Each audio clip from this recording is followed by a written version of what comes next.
فأنا ناصح لإخواني بالصدع بالحق تبيض وجوههم. السكوت في مسألة الحزبية يضرها، فاصدع بما تؤمر وأعرض عن المشركين. سلامي على دماج ورجالها والشيخ يحيى ودار العلم يا سعد بانيها. Kita masuk ke Al-Babus Tsani, bab yang kedua dari Sahih Bukhari, kitab Mawaqitis Shalah, bab qaulillahi ta'ala munibina ilaihi wattaquhu wa aqimus shalah wa la takunu minal musyrikin. Terjadi khilaf di kalangan ulama, munibin ini mansub sebagai apa? Sebagian mengatakan hal, yang lain mengatakan ini mansub tetapi dia ada, yaitu maf'ul bih yang ada fi'il amr yang terhapus, yaitu kunu munibin. Jadilah kalian adalah orang yang bertaubat, karena terkait dengan lafaz ayat yang sebelumnya, yaitu fa'aqim wajhaka lid-dini hanifa. Tegakkan wajahmu untuk agama Allah yang lurus ini. Kemudian dan hendaknya munibin bermakna anibu. Bertaubatlah kalian kepadanya, yaitu melakukan inabah. Inabah, kata Ibnul Qayyim rahimahullah di dalam kitab beliau Madarijus Salikin, yaitu yang pertama taubat, yang kedua adalah al-mahabbah, yaitu bertaubat, kemudian menambah cinta pada Allah, wa ta'zim, dan mengagungkan Allah, wal khauf, takut pada Allah, wal isra' fil a'malis shalihat, bersegera mengerjakan amal soleh. Nah, ini baru dikatakan inabah. Jadi bukan taubat, ini level yang lebih tinggi dari taubat, yaitu di samping taubat dia juga bersegera beramal soleh disertai dengan rasa cinta, rasa takut dan harapan. Itulah taubat. Itulah inabah. Intensif lah. Ah ya betul, intensif ibadahnya. Nah itu baru inabah, bukan taubat semata. Wattaquh, dan bertakwalah kalian kepadanya. Dijelaskan oleh Imam Ibnu Katsir rahimahullah, inabah digabung dengan bertakwa, berarti inabah adalah mengerjakan amal-amal soleh. Takwa adalah menjauhi perkara-perkara, menjauhi maksiat-maksiat. Wa aqimus shalah, dan tegakkanlah salat. Ini yang menjadi sisi pembahasan, menegakkan salat. Menunjukkan wajibnya itu. Wala takunu minal musyrikin, dan janganlah kalian termasuk dari kaum musyrikin. Ini menunjukkan kita dilarang menyerupai mereka, dilarang meniru-niru mereka atau mengekor gaya mereka. Tak boleh. Kita disuruh untuk ikut Nabi Ibrahim dan ikut para nabi. Wattabi sabila man anaba ilai. Ikutilah jalan orang yang melakukan inabah kepadaku, bukan malah mengikuti jalan musyrikin. Qala rahimahullahu taala al-haditsus salis wal ishrun ba'da khamsimi'ah, 523.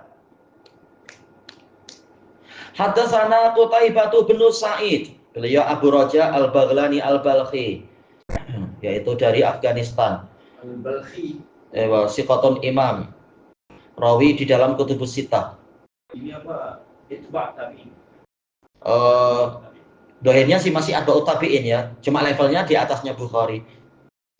Qala hadatsana Abbad ibnu Abbad.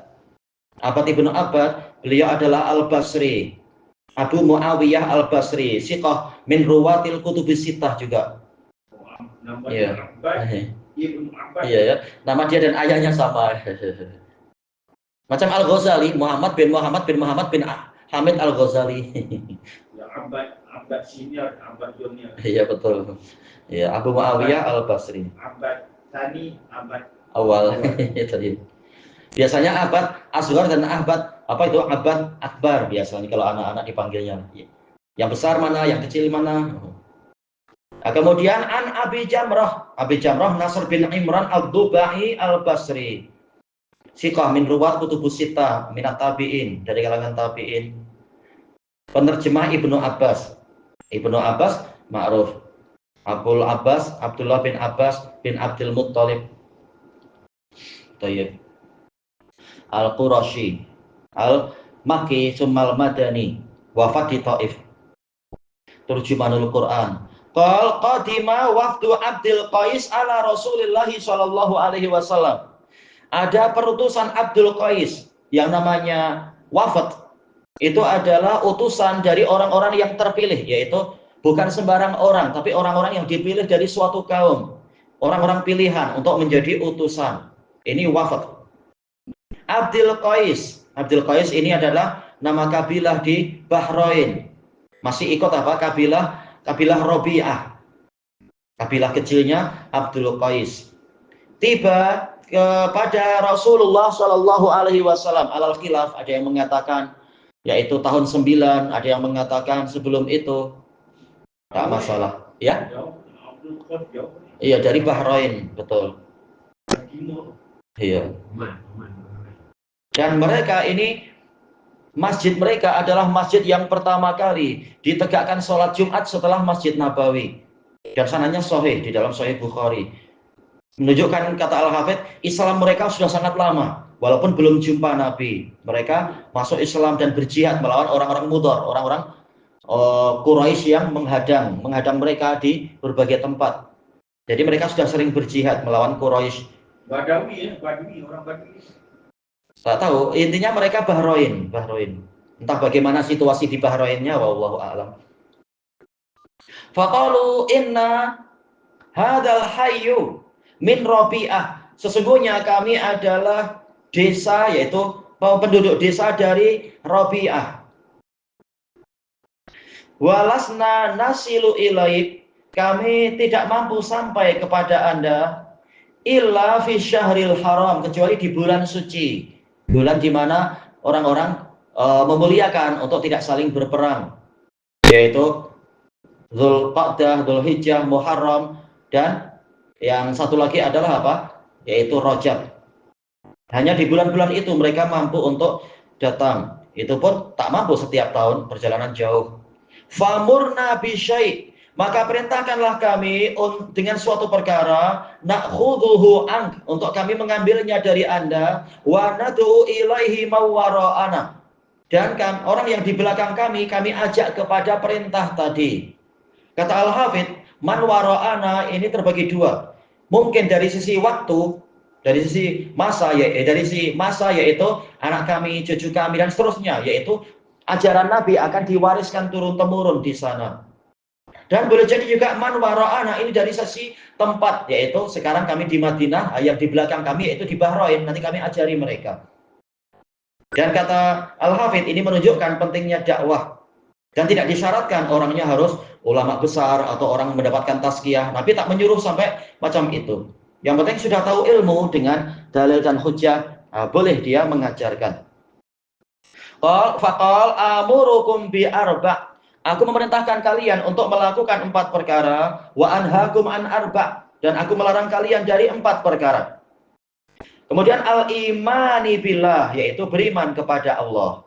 Summa fassara lahum, kemudian fassaraha, Nabi menafsirkannya kepada mereka. Iman pada Allah itu apa? Syahadatu alla ilaha illallah wa anni rasulullah. Persaksian tiada sesembahan yang benar kecuali Allah, dan bahwasanya aku adalah utusan Allah.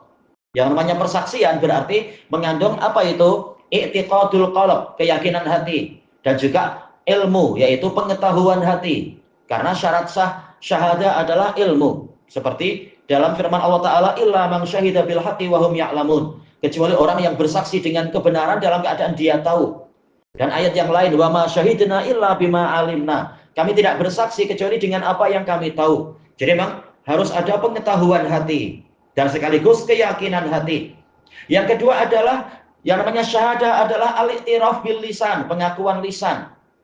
Seperti ucapan ruh-ruh kita mengatakan pada Allah, bala syahidna, tentu kami bersaksi, yaitu kami mengakui kepada Allah memang dialah Rabb kita dan seterusnya, dan dia adalah sesembahan kita. Dan juga yang namanya syahadah itu harus pembuktian dengan anggota badan. Yang namanya persaksian itu menunjukkan anggota badan juga membuktikan itu. Sebagaimana di dalam firman Allah Ta'ala, maka nalil musyrikina ayya'muru masajidallah syahidina ala anfusihim bil kufr. Tidak layak bagi kaum musyrikin untuk memakmurkan masjid-masjid Allah dalam keadaan mereka mempersaksikan diri mereka dengan kekufuran. Yaitu dohirnya mereka memakmurkan masjid, tapi perbuatan yang lain mereka menunjukkan mereka itu kafir, menentang Rasul, tidak beriman pada hari akhir, melarang para sahabat mendekat ke Masjidil Haram dan sebagainya. Ini menunjukkan yang namanya syahadah itu harus ada pembuktian. Dan ini dijelaskan oleh Al-Imam Ibnu Abil Is Al-Hanafi di dalam Syarah Aqidah Thahawiyah, syahadah mengandungi 3 perkara. Nah, kemudian wa anni Rasulullah, dan bahwasanya aku adalah utusan Allah. Baik, tadi persaksian tiada sesembahan yang benar kecuali Allah dan aku adalah utusan Allah. Berarti kalau kita mengakui Nabi adalah utusan Allah, berarti apa? Beritanya diimani dan dibenarkan, perintahnya dilaksanakan dan dikerjakan, larangannya dijauhi dan ditinggalkan, dan sunnahnya itu diteladani dan diikuti. Itulah persaksian bahwasanya Muhammad adalah utusan Allah. Wa iqamus shalah, dan menegakkan salat, menunjukkan orang yang tidak salat dia bukan mukmin.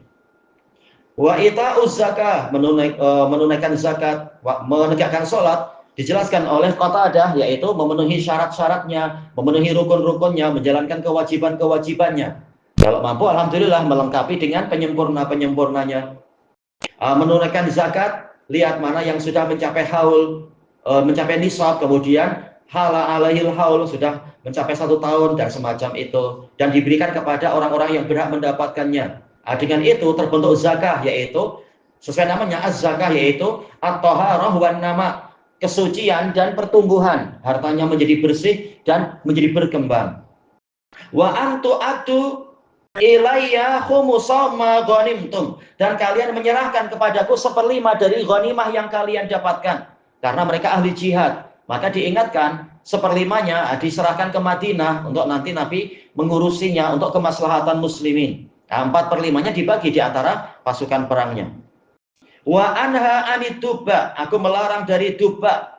Duba ini adalah yaitu labu yang di dalamnya diberi potongan-potongan kurma dan sebagainya, ditutup sampai kemudian mengalami fermentasi dan jadi khamar. Nah, duba.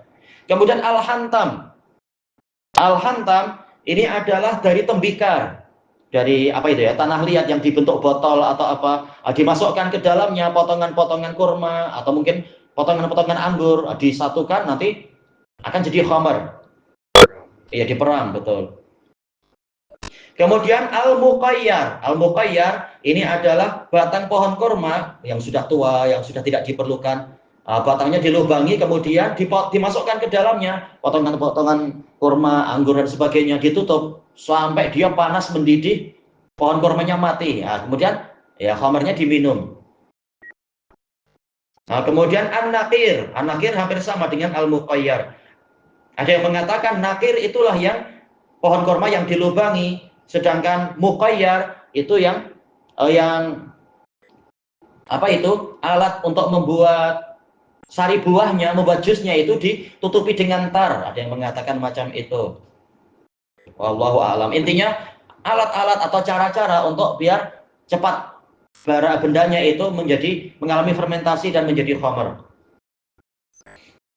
Ada yang mengatakan itu adalah muzaffat. Ini khilaf. Memang terjadi perselisihan panjang tentang istilah ini. Intinya tidak boleh untuk membuat khamar dan tidak boleh meminum minuman yang kemudian sudah menjadi khamar. Adapun kalau masih nabit-nabit biasa, sekedar glukos, ini tidak masalah, belum menjadi apa itu, etanol atau semacam itu. Baik. Ilahuna wallahu a'lam. Subhanakallahumma wa bihamdika la ilaha illa anta astaghfiruka wa atubu ilaik. Walhamdulillahirabbil alamin. Jazakumullahu khairan.